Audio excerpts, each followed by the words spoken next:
Welcome to The Teacher's Story. I'm Jackie Scully. This is a podcast to elevate teacher voice. In this program, you will hear teachers sharing their journey into this profession and their ideas for education. I'm kicking it off Teacher Appreciation Week, which starts May 2nd.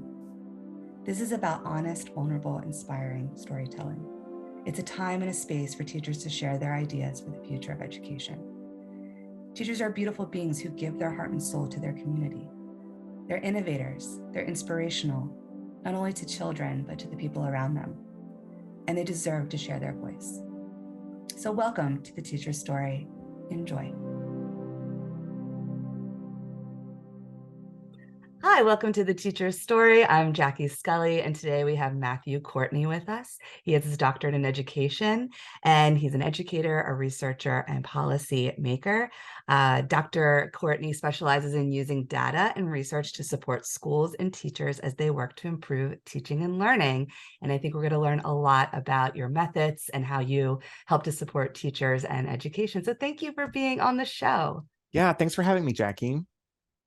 So my first question I always ask my guests is, what was the inspiration to get into education? Did this happen at a young age or later in life? Yeah, I actually kind of fell backwards into education. When I went to college, my initial plan was to become a musicologist, and I thought I was going to go and study music and write books about composers and musical theories and that sort of thing. But along the way, I earned a teaching certificate and I spent a lot of time in schools. I did a student teaching round like all teachers do, and I just really fell in love with the profession. I didn't understand fully until I did that student teaching experience, the real power that educators have to make a difference in the lives of kids.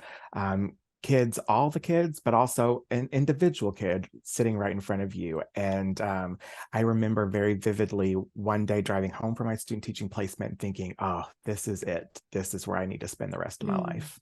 Oh, I love that. Yes. And I feel that sometimes when someone comes into it, maybe, later in life or as a second profession, they really can see the power of it instead of like maybe someone just starts with that. And so you can share, if you like, any stories from your early experience, either teaching or maybe the work that you're doing now with data and research. Yeah, I loved teaching and loved my time in the classroom. But I think, like a lot of teachers, was really frustrated and maybe disillusioned with the professional development that I was receiving, with the kinds of work I was being asked to do. I taught elementary general music, kindergarten through fifth grade, and I just loved it. I love the way that music has the opportunity to help all children be successful. There's a space for success for every kid in a music classroom. And I love the way that music can open the world for a young person and help them see different cultures and different ways of life and different ways of thinking about things. Music is the one universal thing in human civilization. Every culture, even those without math and those without written language, still had some form of music. And so I love the power of that. But like a lot of teachers, I became really frustrated and felt like we were spending a lot of time spinning our wheels. The moment that really struck for me when I knew I needed to make a change, one year this was actually my maybe third year in the classroom. Our school had spent thousands of dollars to bring a consultant in to teach us about writer's workshop. And we were going to do this whole school top to bottom. Everyone was doing writer's workshop. And so we read her book. She came and spent 3 days with us. And it was a pretty good experience. And during those 3 days, we all got a one-on-one, 30 minutes with her to say, here's what's happening in my classroom. What do you think? And she looked at me and said, well, I don't really know. I don't think that you can do writer's workshop in a music classroom. I don't know how to help you. And I was like, you have got to be kidding me. We have spent so many thousands of dollars, and you're supposed to be teaching me how to do this mandated thing that I have to do, and you're telling me it can't be done. Did you tell my principal it can't be done? Oh, no, he thinks it can be done. Okay, so where are we? Where do we go with this? So I left her session, our one-on-one, very frustrated. And I said, okay, I am going to do this. I'm going to do it right. I'm going to figure out how to do writer's workshop in the music classroom. And so I turned to the research and really started to understand what elements of writer's workshop would work for me. What is writer's workshop really? Why does writer's workshop work? And I used the research evidence to understand and build my own logic model that I could deploy in my classroom. And then I wrote an article for our statewide music educators magazine about, hey, I Mm. did this thing and here's how it worked for me. And that was the first time where I really intentionally did an action research project in my classroom. I didn't know that's what I was doing at the time, but that's the first time I really did it and then shared that out. And then I had music teachers calling me saying, hey, my principal wants us to do this too, and I can't figure it out. How do I do this? And I was like, oh, there's power here. There's power to use the research to solve your own problems. And then that's when I said, okay, I'm going to become Dr. Courtney. I'm going to figure out how to do this research meaningfully. I'm going to figure out how to help other teachers empower themselves to solve their own problems using the research literature. That is awesome. That's just so inspirational. And this story right now that you're sharing is just like what good teachers do. You Yeah, know, we're problem solvers. If we see that they're, someone saying, no, I can't help you, we're like, that's not okay. Like that, it's exactly. not good enough. Like you have to be here to, teach me this program so I can help the children. And if you're not going to do it, I'm going to figure it out on my own. That's what good teachers do. I've seen it through my 17 years of teaching. And I think that kind of story and part of teaching, a lot of people outside the industry don't realize that Yeah. we do often take things into our own hands and we create something new in the classroom. And I don't know if this falls under the whole like no child left behind the mandate, but I remember teaching in Hawaii and we had the same kind of thing, like new professional development program, roll it out to the whole school. This is what we're all doing. And there would be some, subject matter areas that are like, how does this work in my curriculum or in my space? And it just felt like everything was like one size fits all. And that's not really, I think that's often the frustration with professional development. It's like, we need Yeah. to tailor this to each department and even to each like developmental level and teacher. And you don't get that. You get this box, program, and everyone has to just like follow it. So kudos to you for taking charge and diving in and then finding your passion in this next layer in education of really digging into research and data. So if there's anything else that maybe you want to share of like your early stages of then becoming Dr. Courtney and the work that you were doing in that industry. Yeah. So as I transitioned out of the classroom, I actually started my doctoral journey as a classroom teacher, and then transitioned into the nonprofit sector where I was all focused on professional development and using research to guide professional development decisions. So that initial sort of spark that I had really had a big impact on the way that I approach this work even today, a decade later. And one of the things you mentioned about having the same phenomena happen to you in Hawaii, in my work, I call that over the fence decision making. When Mhm. leaders kind of look over the fence and say, hey, what are they doing over there? And then they just sort of adopt that without really a lot of thought or a lot of research or background. It worked for them, so it must work for us. But unfortunately, that's not how the world works. And so it's not a very effective way of making decisions. And so in that nonprofit space and throughout my doctoral program and my research, I really wanted to start to understand how can leaders make better decisions, better evidence-informed decisions. And thinking about, when we look over the fence and say, what are they doing over there?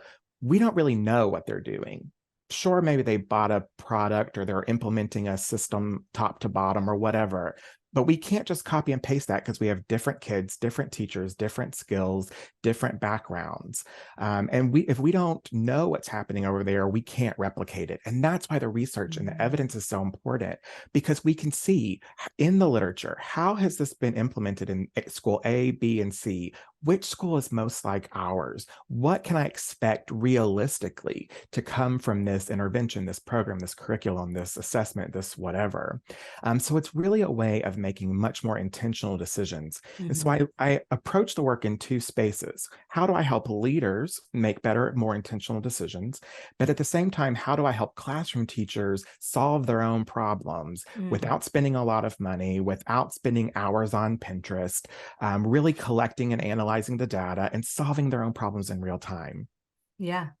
And this tailor-made way of looking at like professional development and helping schools is, you just look at our country. We have 50 states. Every state is completely different. The needs of those communities within each state is very different. So when you have, a one size fits all, that's never going to work. And we also can't really necessarily, like you say, look over the fence to even other countries because we're Mhm. very different. We're very diverse. We're, a huge country. We have a lot of different needs than, say, other countries. Like I know people often will reference like Denmark and these like Scandinavian countries and their education program's so great and they're doing all these innovative, wonderful things. And they are, and we definitely could use that as an exemplar, but they're nowhere near what we have as needs in our own country. So using the data to really make those informed decisions to help schools is so important. So another area you often talk about is teachers. So when you approach this type of work with using evidence-based research to teachers, how do they usually kind of react to it? Or is there kind of a relationship or time you have to build in with them to really like understand how to use it? Yeah, there's actually a whole body of literature about how teachers respond to this work. And usually they respond with skepticism. I think well-earned skepticism. They think this is, here's another consultant, another outside guy coming in and telling me how to do things in my classroom. But that's really the beauty of this work is I'm not telling you how to do things in your classroom. I'm going to give you a handful of strategies, some data analysis skills that you may or may not already have, a new way of thinking, a framework around which to collect that data, and then you're going to solve your own problem. I like to think about it really through an empowerment framework. Teachers are innovating all the time. All day, every day. They are the most innovative people on the planet. They're also scientists Mm. running tiny experiments all the time, all day, every day.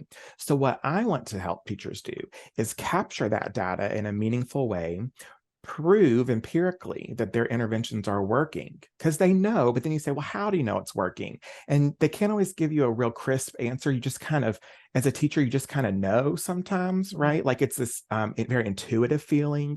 I certainly experienced that as a classroom teacher. But you need to be able to prove that it's working and then share your expertise out with the world. Tell other people what a great teacher you are. Tell them about the intervention that you did. And I think back to that very first article that I published. I've published several research articles since then, but that very first one and the number of music teachers who called me and said, I needed this and no one could help me figure out how to do it. My principal made me do that too, and no one could help me. That is real power and power for teachers to really take hold and control and drive the profession. So I do sometimes have to get folks on board. We have to talk a little bit. I have to tell lots of stories. Sometimes people just have to watch, right? And they see, well, okay, that teacher did it first. It worked out okay for Mhm. them. I'll let Dr. Courtney in my classroom now. And we kind of have to unfold.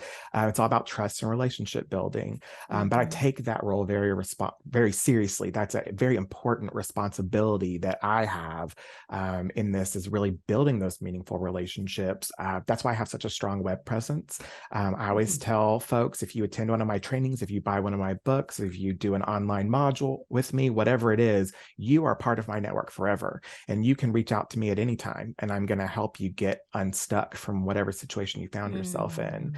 Mm. And that's something I really mean. And teachers do take advantage of that. And it brings me so much joy to hear from someone who says, hey, I was in your professional development 3 years ago, and now I'm stuck. Can you help me? And to be able to help unstick that teacher Mhm. is, I think, a really important responsibility. Yeah, and I love this part where you said that teachers are experimenters, because I definitely see it that way. And this kind of leads into my next part about the pandemic. So when like 2020, 2021 school year, and we were doing hybrid and learning all these different, ways of teaching in hybrid world, I'm like, this is an experiment. This is something no one's ever done before. And we're just going to give it a go, and like having data that we need to collect and see what's working and not working, and almost like daily, weekly basis, you were trying new things. And that's a very empowering statement, because teachers are scientists in that way. I mean, we are trying things out. Our classrooms are labs, and we're collecting data and we're dissecting it, and we're constantly trying to improve upon it and then share with each other and have this collaboration. And I like this part too, that it's not just about, I'm going to teach you something, I'm going to show you the data and how to use it, but we're going to build a relationship, because you have to have trust. Because a lot of times people are like you said, here's this other consultant coming in, they're just trying to sell me something, they're just trying to do like whatever the new technique is, and it doesn't like, hit that teacher in like a personal way. And so building that relationship and having trust is so key. And I could already sense that from you, just like in our first conversation that we had before this interview. And so moving into the pandemic, of course, I'm sure there's lots of problems and solutions that needed to come out of that. And so anything that you want to share in like a specific way that maybe you helped teachers use data during this time of teaching in the pandemic? Yeah, sure. Before I do that, let's take a step back and think about the pandemic broadly for a second. And you touched on this, that sort of rapid fire change that we all experienced, and really a Herculean effort by teachers in the classroom to survive that change and make that change. But one of the things about the pandemic that I think is really important, a good opportunity for us to learn as educators, is the observations we got to make from the medical field during this period, because the medical field is an evidence-based profession. Every doctor is also a scientist. And if your doctor sees that you have some strange presentation of an illness and they're going to treat it with some unique technique, they then have a formal professional responsibility. It's actually in their code of ethics that they then must write a paper and share that with the rest of the medical community. And a lot of us have benefited from that. I personally have benefited from a change in diagnosis later in life of a chronic illness, where a new illness, a new diagnosis was created. And my doctor said, I think this is actually what you have. And it changed my life in a great way. We got to see that happen, that sort of sloppy, ongoing process in real time, right? Every night we turn on the news and, well, this doctor in China says this, and this doctor in the UK says this, and now they're saying this over here, and in Mexico we're seeing this. And that really is evidence-based practitioners working to solve problems in real time. It's sloppy, it's frustrating, it's a little frantic. But it's a model that I would love to see in our profession, where teachers are working together in that sort of frantic pace to say, this isn't working, we have to fix it. Let's all come together and fix it right now.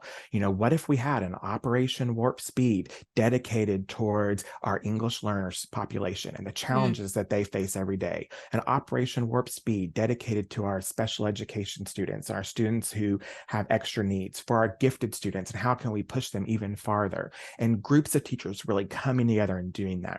For me, it showed this just great opportunity that we have as a field of practitioners to become practitioner researchers and really to make education an evidence-informed and evidence-based field. So for me, of course, the pandemic was awful and challenging, but also full of opportunity and insight if we can open our eyes and pay attention and kind of be willing to see that. I was really blessed during the pandemic to be in a role of support, where I was able to help schools and districts and leaders and teachers all across my state and in some other states as well, to help them really think about, what do we do and how do we do this? So as a classroom teacher, you don't have time to say, oh, I got to figure out what are the best practices for teaching online, and I have a weekend to read all the research literature and figure it out, right? But I, as a researcher, have the time to say, okay, I'm going to figure this out. I'm going to write some guidance and I'm going to send that out so that you can read my 2 or 3 page quick summary. Now, that's not necessarily the best practice long term, but in that emergency situation, that was really important. And so I spent a lot of time digging into literature, helping to kind of create frameworks and structures for educators and leaders as they sought to kind of rethink education on the fly. I also got to work with them a lot on their money. There were billions of dollars pumped into education, and people were saying, well, what do we do with this? Well, let's figure out what do we do with this? How do we use this money in a smart and effective way? So that to me was really powerful. I was putting in 80 hours a week, just like every classroom teacher was, trying to see whatever I could do to make their lives a little easier, and help them work smarter, not harder during an impossible time in all of our lives. Yes, and that was so needed. I wish we had someone like you at the time when we were, because I remember that weekend we went into lockdown. It was literally like the weekend teachers were getting calls from like the ed tech, instructor, and figuring out how to put like videos together on Loom and then share that, because then Monday came and it was full like professional development, but we were doing it for each other. We didn't have anyone like come in until the summer when we were able to like sign up for different professional development. But no one really taught us also, or like had the professional development for hybrid. Like we did a lot with virtual and felt really strong in that. And actually by the end of the spring, like towards the end of the school year of 2020, we all felt, I mean, everyone had the Zoom exhaustion, but we all felt like pretty good about what we were doing, because we were lucky enough to be virtual like right from the get-go. And then when hybrid came around in the fall, it was like, how do we do this? And that whole year felt like none of this is working. Like, and we kept trying different things and doing that, but it would have been wonderful to have someone like you, accessible and being able to really work with us in this triage kind of setting. Because it was like, we felt like very much that it was just thinking on your feet constantly and constantly troubleshooting. And yeah, I think by the end of hybrid, we were all just like, that just did not work at all. I don't know how you make that work. You need to clone yourself. It's so hard to meet the needs of all the students. And it was constantly changing as far as like how many kids you had in the classroom, how many were at home. There was one point you'd have 2 in the classroom and like 18 on Zoom, and you're like, this doesn't really make sense how we're doing this. So I think especially during this time, your work and your support was very, very important. Was there any feedback that you got from schools or teachers about the work of your support in that time? It was all so frantic that it was like, here's what you asked for last time. What do you need now? And so it was just like this constant back and forth. I don't think I've ever written as much in my entire life as I did during especially that first year of the pandemic, where it really was just back and forth, and a lot of public health. I feel like I should get an honorary master's degree in public health, because I just learned so much about, viral load and testing and HVAC systems. Goodness gracious, I never thought I would know so much about HVAC systems, but that was the information that people needed. So it was really very much a partnership with the educators in my life and in my sort of realm, where it was just, what do you need now? What do you need now? And trying to help them solve those problems in real time. I think that frantic feeling, that was challenging for all of us at every level of the system. But I think, we dial that from a 10 back to a 7, and that's kind of where I would like to see us being in the future, right? Still that collaborative nature, that teachers teaching each other. Part of my dissertation research looked at who teachers trust the most, and this idea of sort of professional development being a self-fulfilling prophecy. So you kind of decide, oh, I'm not going to like that before I even go in, based on who the presenter is, right? That's I think a common sensation that we all have. And what my research showed was that teachers trust other teachers before anyone else. They will trust another teacher from another state before they'll trust a PD from their own principal or their own central office. Then they trust those administrators before they trust an outside consultant. So thinking about how do we empower teachers to really innovate, to collect that data, to prove their innovations work, and then share that, just like you did in that kind of frantic moment. But, we can bring the franticness down, right? Yeah. We can take a little more time. We can be a little more intentional now, but keeping that momentum going where we're helping each other and we're solving our problems in real time. That's where I would like to see us get. And that's what my work really focuses on.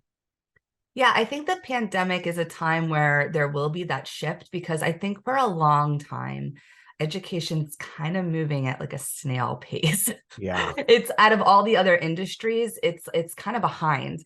You do have progressive schools, you do have individual progressive teachers. Charter schools or private schools maybe have a little bit more independence and freedom to experiment and try new programs. You have, nature education-based schools, exploratory learning, all of that. But across the board in public education, it's still pretty traditional.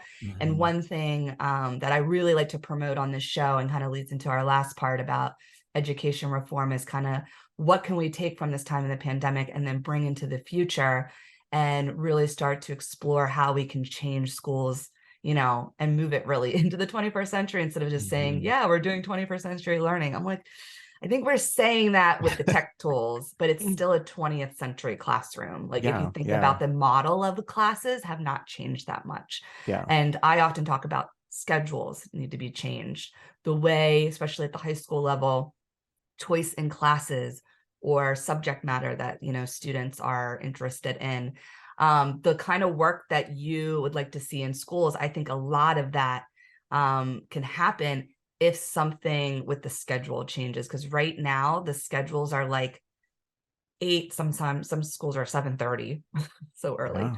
So like 3:30, just go straight through, and there isn't real space for students and also teachers to do this kind of like really engaging work with like collaborating, collecting data, dissecting it. So is there anything that you would like to share that you would like to see in the education space moving forward? Yeah, I mean, I think you're spot on about creating time and space. That's why I had to leave the classroom. I couldn't have done this work and maintained a classroom presence. And that's something that is painful to me, because I will always have those kiddos who I taught in my heart. And it's painful to me that I can't do this work and work with those youth, but I just can't, because the system doesn't allow for that. And when I was teaching, I was in my classroom at 5:30 in the morning every day, and was often in those 4 walls for 12 or more hours before I could get my day done and get out. And so to try to pursue a doctoral degree, to try to complete a research project in those confines is just a really heavy weight. So I think creating space and prioritizing this work is something that we can all do a better job of. I would love to see our licensing boards and our professional associations adopt an formal ethical responsibility to do this work, like we see in the medical profession, for example, where, if you create something cool, it is the expectation, it's the norm. It's not something abnormal or unique to you, but we're all creating and sharing. And we've got systems to do that. There aren't really good systems to share that practitioner-driven research. A lot of it can't be published in our formal sort of public academic publishing industry because it's not rigorous enough. It's not supposed to be that rigorous, right? It's that practitioner in the moment, and that has value. That the more formal longitudinal work, all of that has value too, but they both have value, and in my opinion are of equal value, because if we don't have this practitioner research, then what do the longitudinal researchers have to go off of, right? Somebody has to light the spark so that somebody outside of the classroom can study it long term. And so we need sort of that pipeline in that system. I would also love to see, in addition to time, training opportunities and resources. I think that one of the biggest barriers when I work with classroom teachers is that they don't have access to research studies. They can't put their hands on them easily. There's a handful of good resources out there. The ERIC database, which is funded by the U.S. Department of Education, is a great place to start, but it's not complete and comprehensive. And so if you don't have access to the research, how can you begin to use it? I mean, that's sort of the barrier number one, right?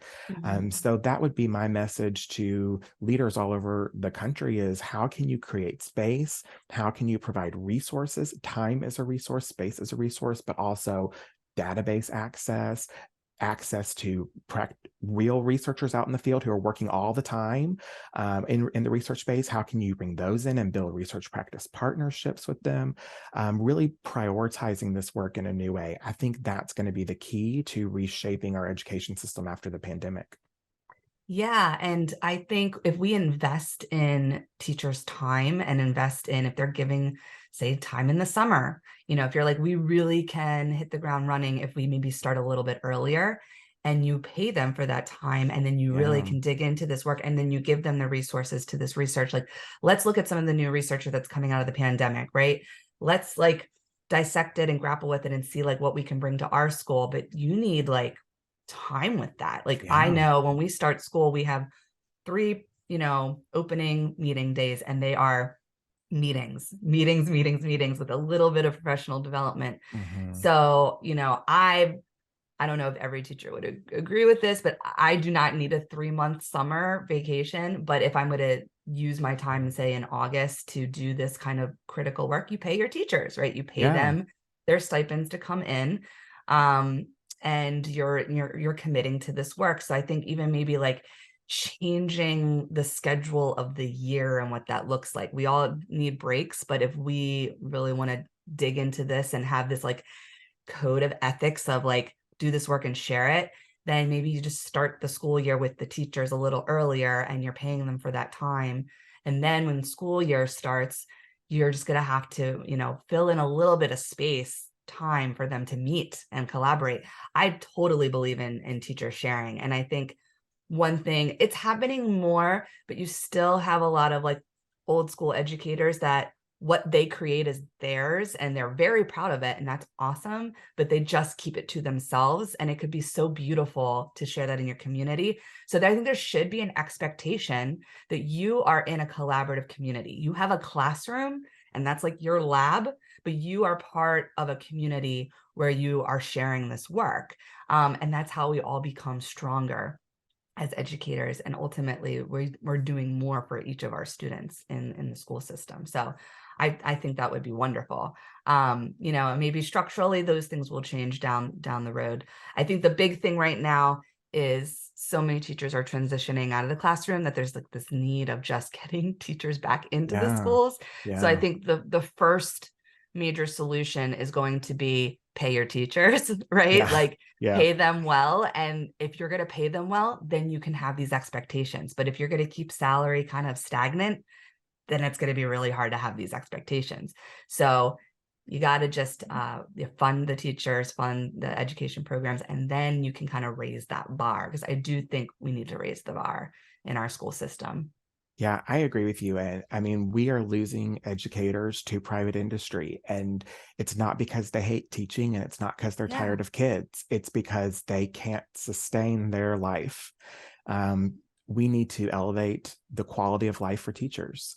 And one way that I help do that in my own sphere as a consultant, I will not do after school PD. I will not do unfunded professional development. If you are requiring your teachers to be there, then you must create space. You must provide compensation for that time, or I will not work with you.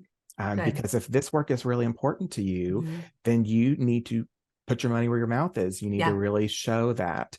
So that's a rule that I have as a consultant that I wish more consultants would really take on, because it really sends a message to teachers and to the field that you are important and this work is important and we want to keep you here. So yeah, I think it's a real crisis point that we're in right now in education, where quality of life is just not what it used to be. And I am sympathetic and understand those teachers who had to leave. I had to leave. And it hurts my heart, like I said, every day that I'm not currently in the classroom, but I just physically can't do that anymore, and maintain the quality of life and do the work that I think is important. So yeah, I think you're spot on there. Thank you for doing that as part of your work. And hopefully this message not only is going out to teachers, but other educational consultants, because I think that's crucial, is people need to feel like they're have an investment, right? People are investing in them. Anybody who wants to be a part of a company wants to feel like that company is investing in them. Yeah. If you do that, then that person's going to feel valued, and then they're going to, meet you at that point of saying, okay, let's go, let's raise the bar, let's have higher expectations. So what you're doing is wonderful. And I would love to just clone you and have more of you working in schools. That would be wonderful.